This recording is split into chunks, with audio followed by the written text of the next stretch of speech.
그리스도인들에게 있어서 가장 필요한 선행 조건이 있다면 믿음이라는 것입니다. 오늘 본문에 나타난 믿음의 개념은 요한이나 바울의 개념과는 약간 다른 독특한 성격을 띠고 있습니다.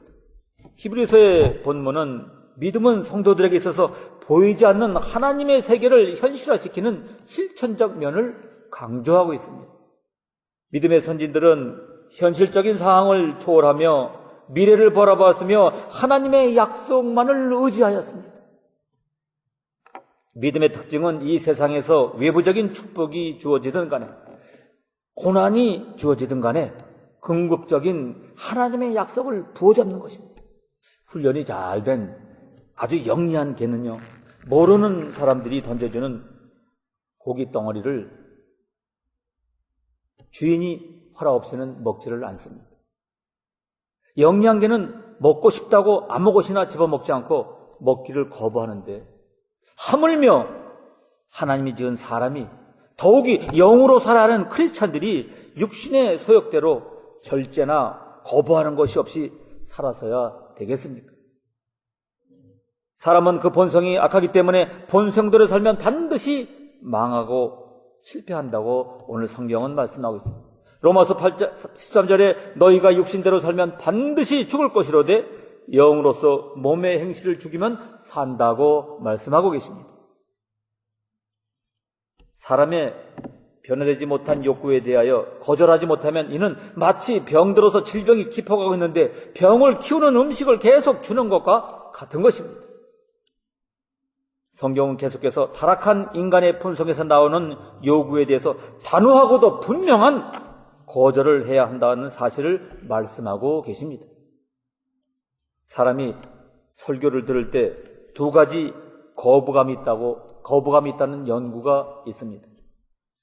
하나는 변화받지 못한 사람들의 거부감입니다. 하나님의 말씀을 들을 때 변화받지 못한 사람들은 그 하나님의 말씀에 대해서 거부감을 가지게 되고 심지어는 적개심을 가지게 된다는 것입니다. 나는 지금 무엇을 사랑하고 있는데 말씀이 그것을 책망하고 있으면 마음에 그 말씀에 대한 거부감을 가지게 됩니다. 초대교회 스데반이 설교할 때 변화받지 못한 사람들은 스데반에게 거부감을 가지고 돌을 던졌고, 성경에는 이러한 거부감이 나타난 경우가 많이 있습니다. 다만 하나는 변화받은 사람들이 가지는 거부감입니다. 변화받은 사람들은 변화되지 못한 삶에 대해 거부감을 가지고 있습니다. 변화받은 사람은 세상 사람들이 나를 위해서 하는 호의나 배려까지도 거부감을 가지게 됩니다. 마치 질병에서 고침을 받은 사람은 질병을 일으키는 음식이나 해로운 습관에 대해서 거부감을 가지는 것과 같은 것입니다. 이 거부감은 하나님의 말씀 안에서 말씀을 빼앗아가려고 하는 것에 대해서 항상 거부감을 가지는 것을 의미하고 있습니다. 다니엘의 세 친구 같은 사람은 다른 사람에게는 아무런 문제가 아닌 일들도 그들에게는 거부감이 분명히 표현하고 있습니다. 우리가 세상에 살면서 어떤 거부감을 가지고 있느냐 하는 것은 매우 중요합니다. 변화받지 못한 거부감을 가지고 살아가는 사람은 그 거부감 때문에 항상 하나님의 은혜를 대적하게 되고 하나님의 말씀들이 그와 상관이 없는 말씀이 되고 맙니다. 현대사회가 가진 반감들을 분석해 본다면 이상하게도 하나님의 말씀에 대한 거부감이 너무도 강하다는 것을 느낄 수가 있습니다.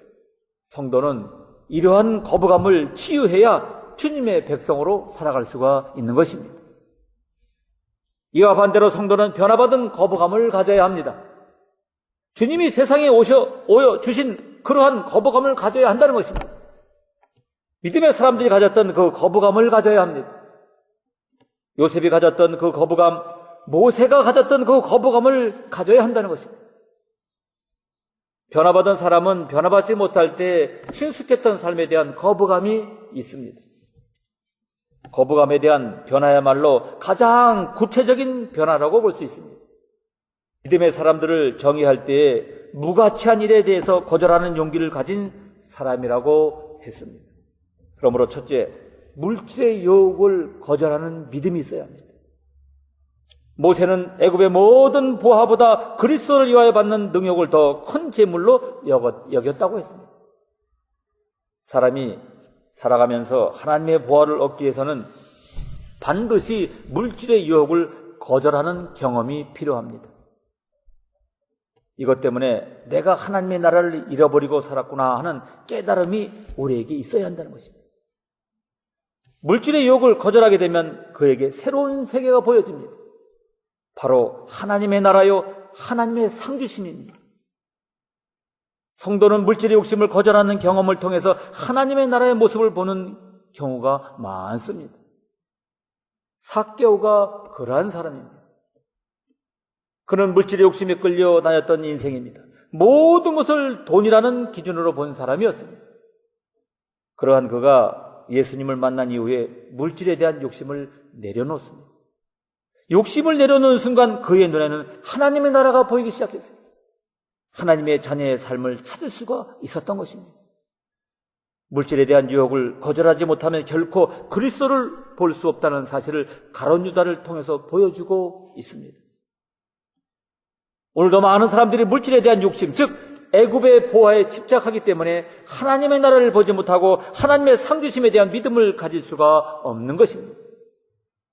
주님께 나온 한 청년의 이야기를 보면 그 청년은 주님께 영생에 대한 질문을 했습니다. 이때 주님은 이 청년이 물질에 대한 욕심을 내려놓지 않으면 하나님의 나라가 보여질 수 없기에 그 욕심을 내려놓고 주님을 따르라고 했어요. 그러나 그 청년이 재물이 아주 많음으로 이 말씀을 듣고 근심하고 갔다고 성경은 기록하고 있습니다. 믿음의 조상 아브라함은 시나르 왕과 그 동맹군에게 포로가 된 롯을 구하기 위해서 집에서 훈련된 318인을 데리고 가서 약탈당했던 모든 재물과 자기 조카 롯과 포로되었던 사람들을 다 구출해 나옵니다. 이때 소돔 왕과 살렘 왕이 승리하고 돌아오는 아브라함을 맞이해 줍니다. 소돔 왕은 아브라함에게 사람들을 제외한 모든 재물을 가지고 가라고 했을 때 아브라함은 하나님께 드릴 11조 이외에는 아무것도 취하지 아니했습니다. 성경은 이렇게 기록하고 있습니다. 이후에 여호와의 말씀이 아브라함에게 임하여 가라사대 아브라함아 두려워 말라 나는 너의 방패라 말씀했습니다. 너는 지극히 큰 상급이라고 말씀하고 있습니다. 물질에 대한 욕심을 거절했던 아브라함에게 진정한 보상이 무엇인지를 보여주고 있습니다. 하나님이 그의 보상이 되어 주셨던 것입니다. 우리가 전 세계인이 존경하는 링컨 대통령을 우리가 너무 잘 압니다. 링컨은 내가 이러한 오늘이 있는 것은 지금은 이미 세상을 떠난 천사 같은 어머니 덕분이다 라고 말했어요.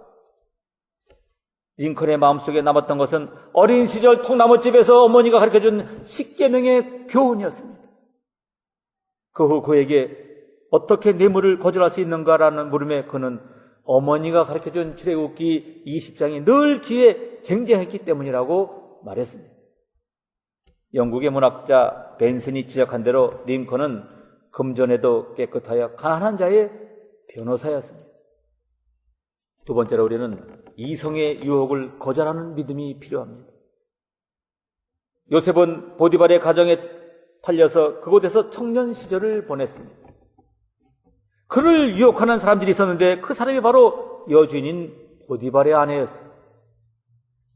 보디발의 아내는 요셉을 유혹하기 위해 치밀한 계획을 세우고 요셉에게 접근해 옵니다. 보디발의 아내는 요셉에게 날마다 유혹을 했어요. 우리 속담에 10번 찍어 안 넘어가는 나무 없다는 말이 있습니다. 그럼에도 요셉은 이성의 유혹을 거절하는 믿음을 가진 자였습니다. 모든 시대에서 성도는 이성의 유혹을 거절하는 믿음을 가져야 합니다.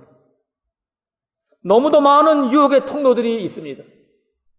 성도는 이성의 유혹 앞에서 자신의 믿음을 보여주는 사람이 되어야 하는 것입니다. 현대사의 많은 가정들이 이성의 유혹을 거절하지 못함으로 흔들리고 상처받고 관계가 파괴되고 있습니다.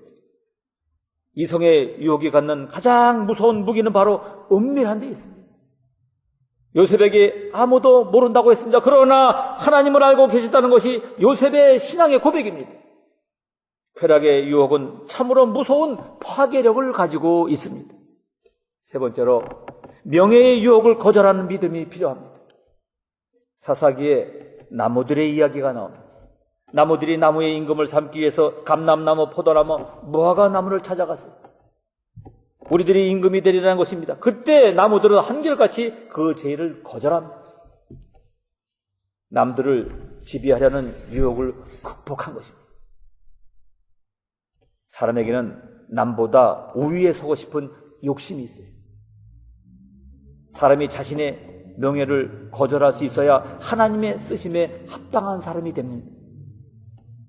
예수님은 사탄의 유혹이 사탄아 물러가라고 말씀하셨어요. 사람이 명예욕을 이길 수 있는 비결은 자신의 사명을 깨달는 데 있습니다. 나이팅겔은 러시아와 영국을 비롯한 연합군과의 싸움인 크리미아 전쟁의 참상에 대한 타임즈 통신은 러셀의 보도가 전해진 후 어린 날의 친구였던 육군 대신 허버트의 위촉을 받아서 34명의 간원과 함께 전선으로 나갔어요.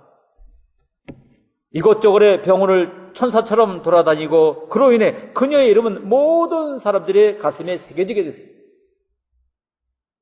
그럼에도 불구하고 기자들이 그녀에게 사진을 찍게 해달라고 간절히 부탁할 때 거절한 것은 너무나도 유명한 일화입니다. 거절할 때 거절하는 것은 얼마나 큰 용기이며 믿음입니까? 네 번째로 죄악을 거절할 수 있는 믿음이 필요합니다. 어느 회사의 사장이 사원들에게 특별히 지시를 내렸습니다. 선박이 토요일 밤늦게 도착하기 때문에 일요일에 모두 나와서 선박의 짐을 내리라는 것입니다. 그러자 한 청년이 사장 옆에 나와 이렇게 말합니다. 사장님, 내일은 주일이기 때문에 저는 일을 할 수가 없습니다. 사장은 자신의 지시를 거역하는 사람과는 함께 일을 할 수 없다고 회사를 그만두든지 내일 나와서 일을 하든지 둘 중에 하나를 택하라고 말합니다. 그 청년은 자신의 심경을 이렇게 전했습니다. 늙은 어머니를 봉양해야 할 처지지만 주일에는 일을 할 수가 없군요.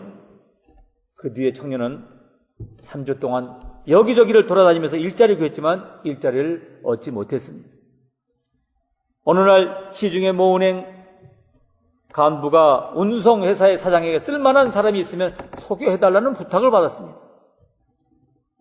지점을 하나 열어야 하는데 마땅한 사람이 없다는 것입니다. 믿을 만한 사람이 없다는 것입니다. 곰곰이 생각하던 사장은 자신이 해고했던 그 청년을 추천을 했습니다. 총재가 그를 추천하는 이유를 묻자 사장은 이렇게 답변했습니다. 물론 내가 그 청년을 해고했었는데 그가 일요일에는 절대로 일할 수 없다고 해서 그렇게 했던 것일세. 하지만 자신이 처한 형편에 따라 신념과 원칙을 바꾸지 않는 사람이라야 돈을 맡길 수 있지 않겠습니까? 결국 그 청년은 이전의 직장보다도 더 좋은 곳에서 일을 할 수 있게 됐던 것입니다. 올림픽 게임을 볼 때마다 느끼는 것은 금메달, 은메달을 딴 사람들의 예외 없이 자기와의 싸움에서 이긴 사람들임을 느끼게 됩니다. 먹고 싶을 때 먹지 않고, 마시고 싶을 때 마시지 않고, 쉬고 싶을 때 쉬지 않고, 육신의 일을 거절하고 육신의 소욕을 거부하고 맹훈련을 쌓았기 때문에 메달을 따는 것입니다. 어떤 선수는 0. 몇 초 사이로 금메달을 못 따고 금메달, 동메달을 따는 것을 또한 볼 수가 있습니다. 특히 레슬링 선수들을 보면 예외 없이 전부 귀들이 삐뚤어지고 불구자처럼 보입니다. 왜냐하면 훈련할 때 하도 짓눌리고 찍혀서 그렇게 됐어요. 그 분야에서 세계 제일이 될 수 있었던 것은 자기를 이기고 육신의 안일과 쾌락을 거절했기 때문에. 세상에서 금메달을 따고 1인자가 되는데도 먼저 자기와의 싸움에서 이기고 쾌락과 안위를 거절한 만큼 큰 상을 받는 것과 같이 하나님 앞에서 귀하게 쓰임받는 궁창의 별과 같이 영원히 빛나는 인물이 된 사람들은 더욱 자기를 절제하고 본능과 욕심을 거부한 사람들입니다. 모세가 그 대표적인 인물입니다. 오늘 본문 히브리서 11장 24절 26절에 믿음으로 모세는 장성하여 바로의 공주의 아들이라 칭함을 거절하고 도리어 하나님의 백성과 함께 고난받기를 잠시 죄악의 낙을 누리는 것보다 더 좋아하고 그리스도를 위하여 받는 능력을 애굽의 모든 보화보다 더 큰 재물로 여겼으니 이는 상 주심을 바라봄이라 했습니다. 바로의 공주의 아들로 편안히 살았으면 부귀 영화를 마음껏 누리고 살았을 텐데 애굽의 황제가 될 수도 있었지만 모세는 그 큰 기회를 거절했어요. 또 하나님의 백성과 함께 고난받는 것을 잠시 죄악의 날을 누리는 것보다 더 좋아하고 그리스도를 위하여 받는 능력을 애굽의 모든 보화보다 더 큰 재물로 여긴 것은 장차 더 크게 영원한 상을 바라보았기 때문인 것입니다.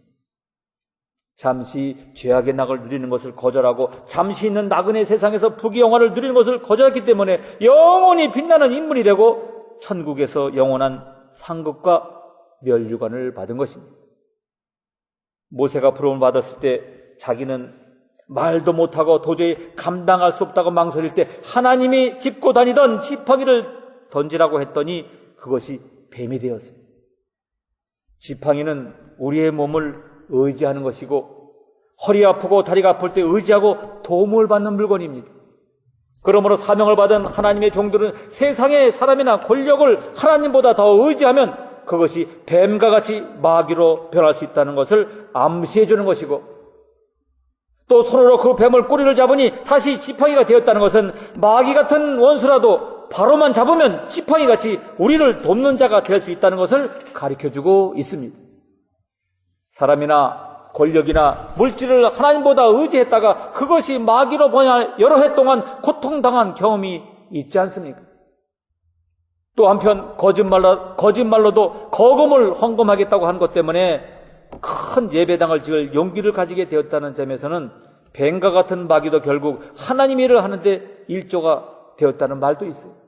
마가복음 14장에 기중한 나드향 옥합을 몽땅 깨뜨려 예수님께 부어드렸는데 그것은 1년 동안 일해서 번 돈에 해당하는 금액이요. 더욱 귀한 것은 여자들이 결혼 미천으로 저축해둔 결혼 저금 통장이나 마찬가지인데 그 모든 욕심과 애착심을 거절하고 예수님께 다 부어드렸어요. 그랬더니 예수님께서는 아깝게 허비한다고 마리아를 책망하는 가룟 유다를 도리어 책망하셨고 마리아에게는 온 천하에 어디서든지 복음이 전파되는 곳에는 이 여자의 행한 일로 말하여 저를 기념하라 하셨습니다. 엄청난 칭찬과 축복의 말씀을 하셨던 것입니다. 기념하다란 말은 신약에 꼭 2번 나오는데 또 하나는 예수님이 십자가의 죽음을 앞두고 성만찬을 행하시고 기념하라고 말씀하셨습니다. 누가복음 22장 19절에 너희가 이를 행하여 나를 기념하라고 말씀하셨습니다. 이것을 보면 마리아에게 행한 칭찬과 축복이 얼마나 무게가 있고 영구한 것인지를 우리가 알 수가 있습니다. 거절하기 어려운 것을 거절하고 주님을 기쁘게 할 때 그 상이 얼마나 큰지를 알 수가 있습니다. 요한복음 12장 24절 이하에 내가 진실로 진실로 너희에게 이르노니 한 알의 밀이 땅에 떨어져 죽지 아니하면 한 알 그대로 있고 죽으면은 많은 열매를 맺으리라. 자기 생명을 사랑하는 자는 잃어버릴 것이요 이 세상에서 자기의 생명을 미워하는 자는 영생하도록 보존하리라고 하셨습니다. 이는 거절의 극치를 말씀하신 것입니다. 바울의 신앙의 극치를 말씀하신 것이 갈라디아서 2장 22절이라 할 수 있는데 내가 그리스도와 함께 십자가에 못 박혔나니 그런즉 이제는 내가 산 것이 아니요 오직 내 안에 그리스도께서 사신 것이라. 이제 내가 육체 가운데 사는 것은 나를 사랑하사 나를 위하여 자기 몸을 버리신 하나님의 아들을 믿는 믿음 안에 사는 것이라 했습니다. 잠깐 살다가 안개와 같이 사라지는 세상에서 월계관을 쓰고 금메달을 따기 위해서도 절제하고 거절을 하는데 하늘의 영원한 상을 얻는 데에 얼마나 육신의 욕망을 거절하고 절제해야 되겠는가 하는 말씀입니다. 바울은 내가 내 몸을 쳐서 복종하게 하면 내가 남에게 전파한 후에 자기가 도리어 버림이 될까 두려워함이라 라고 말씀했어요. 거부하고 절제하고 죽어야 큰 상을 받는데 사람들은 거부나 절제는 하지 않고 큰 상만 바라보는 경향이 있는 것입니다. 사도 바울의 영적 깊이 있는 위대한 고백을 고린도후서 4장 10절 이하를 이렇게 기록하고 있어요. 우리가 항상 예수 죽은 것을 몸에 짊어지면 예수의 생명도 우리 몸에 나타나게 하려 함이라. 우리 산자가 항상 예수를 위하여 죽음에 넘기움은 예수의 생명이 또한 우리 죽은 육체에 나타나게 하려 함이라. 그런즉 사망은 우리 안에서 역사하고 생명은 너희 안에서 하느니라 라고 말씀하셨습니다. 자기 부인과 거절의 극치는 죽는 것인데 죽어지는 것만큼 예수님의 생명이 우리 안에서 역사하는 것입니다. 내가 죽는 만큼 남도 살릴 수 있는 것입니다. 그러므로 바울은 내가 내 몸을 쳐 복종하게 하면 내가 남에게 전파하루에 자기가 도리어 버림이 될까 두려워함이라고 했습니다. 주님도 자기를 부인하고 제 십자가를 지고 나를 따라오라고 말씀하셨습니다. 자기를 부인하고 거절한 만큼 큰 상을 받는 것입니다. 우리나라처럼 높은 공무원이 되면 세도나 부리고 의시되는 사람과는 반대되는 개념입니다. 높은 공무원이 되면 세도나 부리고 의시되는 사람과는 반대되는 개념이 있습니다. 헌신적 자세나 지식이나 지능 지수보다 목표 달성과 자기 성취에 더 큰 영향을 준다는 것입니다. 한국의 재벌의 어느 자녀가 자기 회사 직원의 서비스가 마음에 안 든다고 온갖 욕설과 심하게 이야기해서 폭행까지 가했다는 뉴스를 보면서 어처구니 없는 저 가진 자들의 형태에 많은 국민들이 오늘 돈을 가라앉히지 못하고 있다고 합니다. 그는 세상의 물질을 많이 가진 자인지는 몰라도 아주 가난하고 불쌍한 인생입니다. 얼마 전에 하버드 대학에 내신 성적이 뛰어나 아시아계 사람들이 많이 입학했다고 하는데 그 해에 아시아 학생 10명이 낙제를 했다고 해요. 그 중에 9명이 한국 학생이라고 합니다. 그 이유는 머리는 적고 지능지수는 높아서 인류대학에 입학은 했지만 초인류대학에 입학하는 것이 인생의 목적일 뿐 그 이상의 장기적이고 궁극적인 목적이 없다는 것이 문제였다는 것입니다. 인류대학을 나와서 출세하고 돈 많이 벌어서 잘 먹고 잘 살아보자는 생각을 가진 사람은 위대한 지도자가 될 수가 없습니다. 인류가 공통하는 추구하는 아름다운 세계를 만들기 위해서 자기를 부인하고 희생하고 헌신할 줄 모르는 사람은 훌륭한 지도자가 될 수 없고 시대적 주류 물결에 합류할 수도 없는 것입니다. 인류대학에서 교육받고 주지사가 되고 상원의원이 되고 대통령이 된 사람들은 자기가 출세하는 것이 최종 목표가 아니라 전 세계 평화와 행복, 아름다운 세상을 만들어가는 것이 꿈이요 최종 목표가 되어야 합니다. 오늘 우리가 살고 있는 이 나라는 자기 나라만 편안하고 잘 살면 된다고 생각하지 않고 세계를 위해서 봉사하고 있는 나라라고 봅니다. 기독교 신앙의 밑에 깔려있는 미국은 다른 나라들과 그 이념과 사상이 다르다고 봅니다. 우리 대한민국도 6.25를 시작으로 60년 동안 이 나라가 지켜주지 않았더라면 남한도 공산화되어서 몇 년 동안 아마도 수백만 명이 굶어 죽고 교회는 다 파괴되고 북한과 같이 되지 않았을까 생각이 됩니다. 자기의 욕망을 거절하고 희생과 헌신의 자세와 하나님의 영광을 위해서 온 인류를 위해서 희생하고 헌신하려는 태도가 무엇보다도 중요하다고 봅니다. 그래서 요즘 섬기는 지도자라는 말이 유행되고 그러한 책들이 많이 나오고 있습니다. 섬기는 지도자. 우리들도 하나님의 영광을 위해서 더 많은 영혼을 위해서 모세처럼 바울처럼 자신의 욕망을 거절하고 날마다 죽는 자기의 부인의 자세로 먼저 있어야 섬기는 교회도 부흥되고 진정한 지도자가 될 수 있다고 봅니다.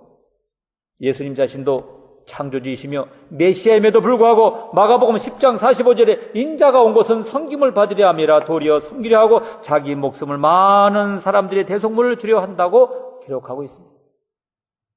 조물주가 피조물의 인간을 섬기고 자기 목숨까지 우리 인류의 대속물로 주기 위해서 오셨다는 것입니다. 요사이 유행하는 말 가운데 웰빙이나 하이리빙이니 양질의 삶이라는 말은 한마디로 잘 먹고 잘 살자는 것입니다.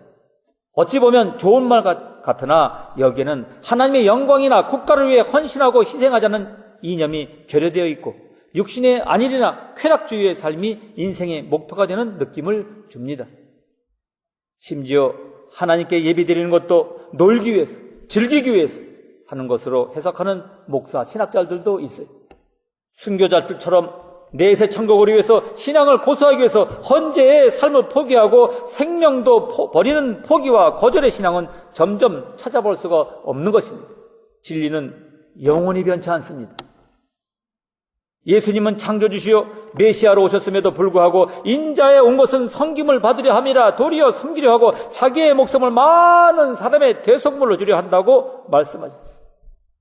사도 바울이 고린도전서 9장 25절 이하에 이기기를 다투는 자보다 모든 일에 절제하나니 저희는 썩을 면류관을 얻고자 하되 우리는 썩지 아니할 것을 얻고자 하노라. 내가 내 몸을 쳐 복종하게 하면 내가 남에게 전파한 후에 자기가 도리어 버림이 될까 두려함이라고 한 말씀과 위대한 영도자 모세가 히브리서 11장 오늘 본문의 말씀에 한 것 같이 이 말씀은 불변의 진리라는 것입니다. 세상 것, 육신의 것을 거절하고 포기하면 그만큼 큰 상을 하나님으로부터 받게 될 줄로 믿습니다. 우리 모두가 거절할 것은 거절할 수 있는 바울과 같이 모세 같은 사람들이 되어서 마지막 이 재림의 신앙을 갖고 사는 우리들이 승리하는 여러분 모두가 다 되시기를 주님의 이름으로 축원드립니다. 축원합니다.